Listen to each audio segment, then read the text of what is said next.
En esta ocasión, en entrevista a Notihoy, estaremos conversando con Delsa Solórzano. Ella es diputada al Parlamento Latinoamericano, abogado, vicepresidente nacional del partido Un Nuevo Tiempo y miembro de la Mesa de la Unidad Democrática. Diputada, en principio queremos conocer en su rol de diputada del Parlatino cuál es su lectura en cuanto al apoyo internacional, cuál es ese balance que pudiera ofrecernos sobre el respaldo con el que cuenta nuestro país fuera de nuestras fronteras a propósito de las recientes manifestaciones. ¿Cuál es ese análisis, por ejemplo, de sus homólogos del Parlatino?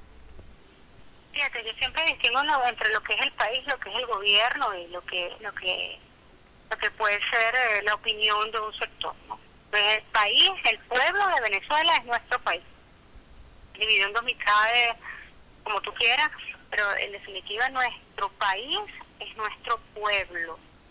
Y a mí me gusta hablar de eso cuando nos referimos a apoyo al país. Yo no creo que porque un gobierno, cualquiera que sea, por ejemplo, apoye al gobierno de Venezuela, con ello está apoyando a los venezolanos, porque yo no me puedo sentir representada, por ejemplo. Entonces creo que con esas cosas hay que hacer una distinción clara. Yo siento que lo que ha habido con claridad y con robustez hasta ahora es un firme rechazo a la violación a los derechos humanos. ¿Y a qué se debe esto? Una razón esencial es que los derechos humanos no tienen fronteras. Cuando ocurre una violación de derechos humanos en Ucrania, los venezolanos nos preocupamos. Somos los rusos, los chinos o los polacos. Cuando ocurre una violación de derechos humanos en Haití, se preocupa el mundo. Cuando ocurre una violación de derechos humanos, pues en cualquier lugar del planeta, eso es un tema de estudio y de preocupación, porque los derechos humanos trascienden a las fronteras de cualquier país. Lo que ha habido es un rotundo rechazo, repito, a la violación flagrante de derechos humanos.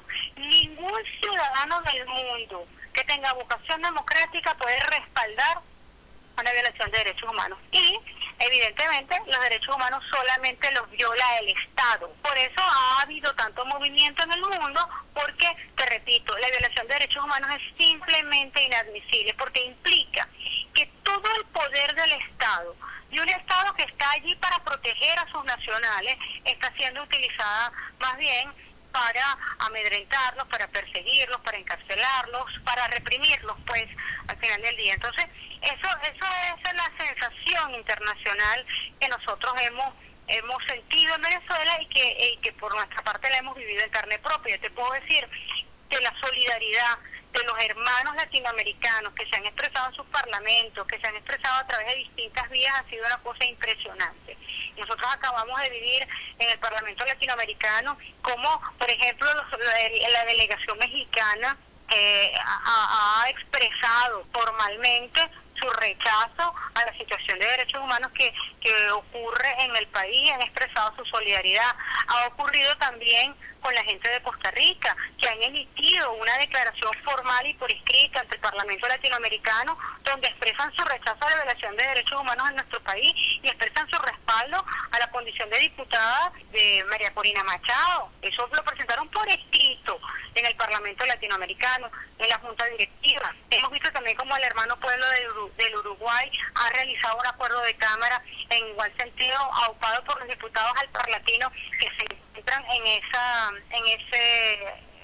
instancia legislativa. Han hecho lo propio varios diputados de la Argentina, a quienes profundamente les agradecemos su solidaridad. Y así tú puedes ver manifestaciones en Brasil, a lo largo de toda nuestra América Latina, en favor, te repito, de los derechos humanos de los venezolanos, porque esto no se trata de un tema del gobierno contra la oposición o de la oposición contra el gobierno.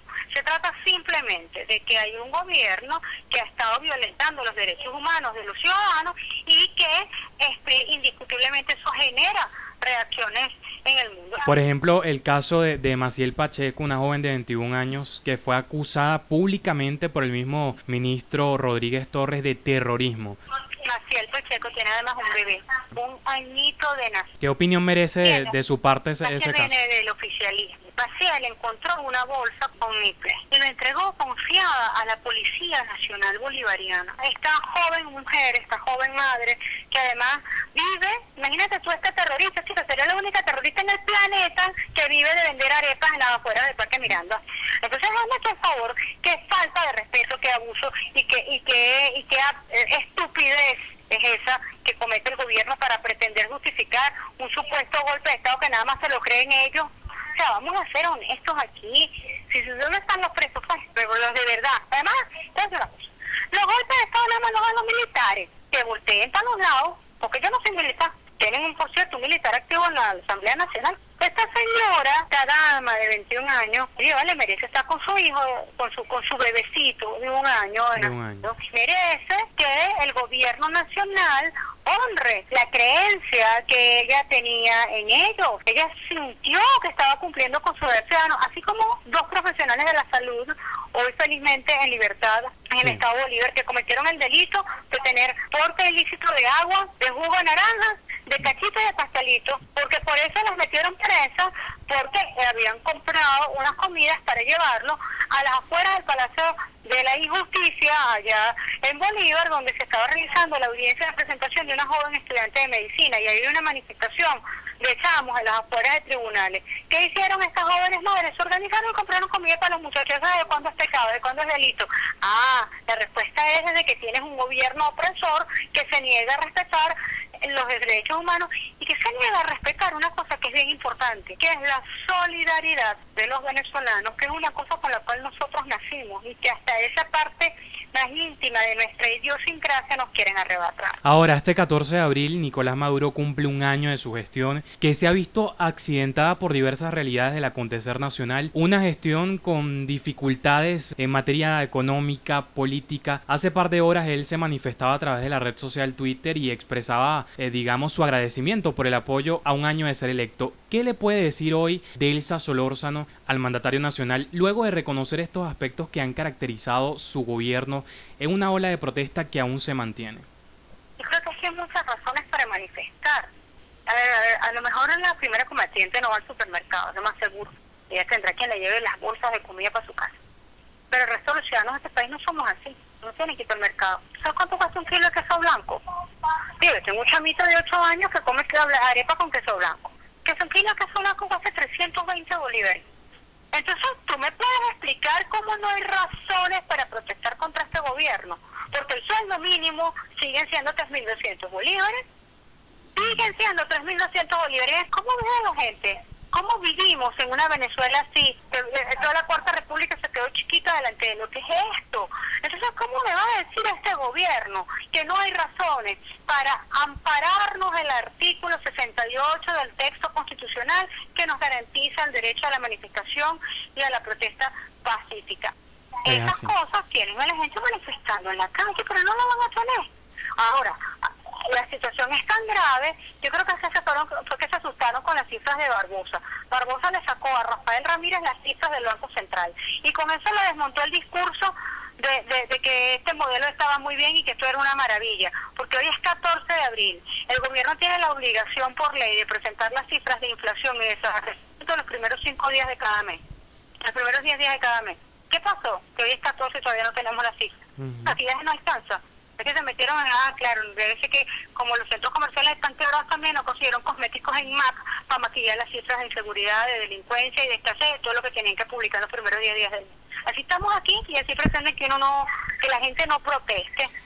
Ahora queremos conocer cómo se encuentra la fila del partido que representa un Nuevo Tiempo en contexto interno, cuáles son esas ventajas o desventajas que enfrentan hoy en día el partido como tal en un escenario de diálogo con el gobierno nacional. ¿Sus miembros han estado de acuerdo con participar en esta iniciativa? Fíjate, Un Nuevo Tiempo es un partido que ha propuesto el diálogo. Nosotros creemos firmemente en la necesidad del diálogo. Ahora, un diálogo con unas características. ¿En qué términos este diálogo? Primero, yo estoy feliz, te voy a decir, con los resultados de la conversación que ocurrió en Miraflores el jueves de la semana pasada. Creo que nuestros voceros de todas las organizaciones políticas se lucieron. Creo que le demostraron al gobierno qué nivel de gente de preparación contamos nosotros de este lado de la calle, y eso se le mostró al país también. Estamos hablando de gente preocupada, de gente solidaria, de gente capaz de dirigir los destinos de un país, porque cuando eres capaz de encontrar las razones de la crítica y de organizarnos de tal modo, como lo dijo Omar Barbosa, que ese discurso me encantó, cuando le dijo a Ramírez, qué triste, qué preocupación me da que el encargado del diseño económico del país crea que vamos por buen camino, ¿verdad? Eso es una cosa que nos tiene que preocupar profundamente. Claro. Yo creo que fue una oportunidad de oro como inicio de lo que puede llegar en el futuro a ser un diálogo. El primero que hay que resolver es lo relativo a el exilio político, a la prisión política y a la persecución política. Es decir, lo que se refiere a lo que está establecido en la ley de amnistía que elaboramos y que fue consignada el día de la reunión en Miraflores. ¿Qué contiene la ley de amnistía? Diosdado dice que no, pero yo entiendo que el presidente de la República es Nicolás Maduro, no Diosdado Cabello. Ese monstruo de dos cabezas que ellos tienen, que vayan a ver cómo lo resuelven, pero que se supone que aquí es el presidente de la República. Por lo menos que lo proclamó el CNE. Nosotros tenemos un registro de cerca de 2.400 detenciones, un poco más o menos, ¿no? De los cuales 102 se encuentran privados de libertad, bien con arresto domiciliario o bien en cárceles comunes. Tenemos muchachos de Muribana, en Tocorón, en El Rodeo, en Yares, en fin. Esos son más o menos 1.800 jóvenes que se encuentran sometidos a juicio o algún tipo de limitación judicial a su libertad. Entonces tiene que haber un proceso de sobreseimiento de todas estas causas donde se anule de modo completo y absoluto los juicios y las investigaciones para que pueda haber una verdadero símbolo que el diálogo es posible. Eso tiene que ser un objetivo del diálogo. Ahora, ¿cree que es posible que el gobierno nacional, que Nicolás Maduro dé su brazo a torcer en cuanto a este tema? Yo espero que sí. Yo espero que sí. De lo contrario, pues bueno, la misa tendrá que anunciar qué tipo de acción haría, digamos, en ese caso. A la expectativa. Ahora ya para cerrar, hoy fue liberada la jefa de corresponsalías de Globovisión, Nairobi Pinto, los medios de comunicación. Y bueno, la sociedad civil, digamos, fue testigo de una rueda de prensa un poco quizás contradictoria, donde se manejó muy poco o ninguna información. ¿Cree usted que se está manejando de la mejor manera este caso? ¿Hay alguna rareza en cuanto al tema político que pueda identificar al respecto tras tanta polémica y rumores que han surgido al respecto? El gobierno tiene la obligación de realizar todas las investigaciones necesarias para determinar los culpables de la privación ilegítima de libertad de Nairobi. Yo no me atrevo a decir secuestro porque desconozco, por ejemplo, si se cobró o no se cobró rescate. No me atrevo a decir rapto porque, bueno, técnicamente los abogados somos muy constructivos con esas diferencias de términos jurídicas, pues. Pero lo que sí es cierto es que Nairobi estuvo privada ilegítimamente de su libertad por muchísimas horas. Y el gobierno tiene la obligación de investigar. Y tiene la obligación de encarcelar a los captores de Nairobi.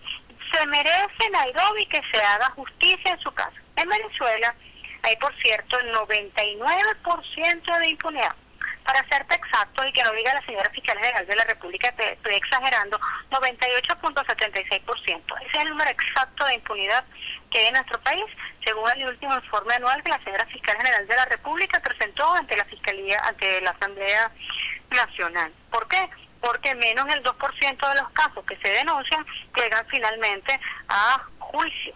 Y si a eso nosotros hay que sumarle, que hay casos como el asesino de la joven Urquiola, la intérprete de señas, la periodista intérprete de señas, de Venevisión, cuyo homicida está en libertad gracias a la aplicación de uno de estos planes que hace la señora Iris Varela, el 2x1, el Callapa, el Maíta. Yo no sé cuál fue el que le dieron al señor este. Imagínate tú en qué niveles está la impunidad en nuestra Venezuela. Nosotros esperamos que el caso de Nairobi, a quien además conozco y aprecio profundamente, y yo aquí como un comentario personal siento que si algo la debe haber acompañado en todos estos días es su fe católica, su fe cristiana que compartimos ambas. Pues entonces siento que Dios y la Virgencita la acompañaron en estos días. Pero más allá de eso, el gobierno nacional tiene la obligación de hacer lo que no se los captura a Nairobi y de ponerlo en prisión, punto. Claro. Esa es la obligación de Rodríguez Torres. Que Nairobi quiera o no quiera hablar, se le respeta. La víctima tiene derecho a guardar lo que le dé la gana. Ahora, el Estado tiene la obligación de investigar y de apresar. Perfecto. Muchísimas gracias, diputada. Gracias a ti, mi vida. Gracias de verdad. Bien, conversábamos con Delsa Solórzano, ella es diputada del Parlamento Latinoamericano, abogado, vicepresidente nacional del Partido Nuevo Tiempo y miembro de la Mesa de la Unidad Democrática. Será hasta una próxima edición de Entrevista Noti Hoy. Les habló Oliver Rodríguez.